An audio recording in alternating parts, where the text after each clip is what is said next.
বর্তমানে দেশের একটা বাজে অবস্থা চলতেছে। ইন্ডিয়া বাংলাদেশের মধ্যে সম্পর্ক একদমই ভালো না, খুব খারাপ একটা সম্পর্ক চলতেছে। ঠিক এই সময় এসে তামিম ভাই এমন একটা মন্তব্য করবো এটা কখনো আশা করি নাই।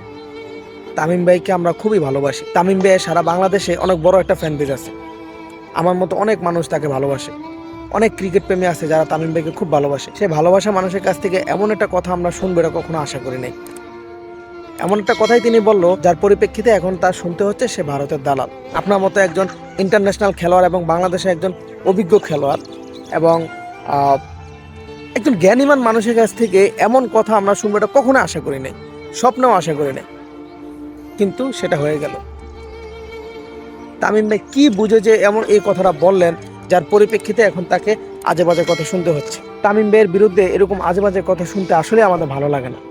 যারা আমরা তামিম ভাইকে ভালোবাসি, যারা ছোটবেলা থেকে তামিম ভাইয়ের খেলা দেখেই পর্যন্ত আসছি, এমন একজন মানুষের সম্বন্ধে এরকম আজে বাজে কথা শুনতে আসলে ভালো লাগে না, কিন্তু কি করব, শুনতে হচ্ছে।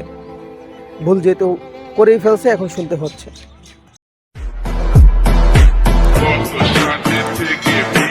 Monday, I'm a killer, baby.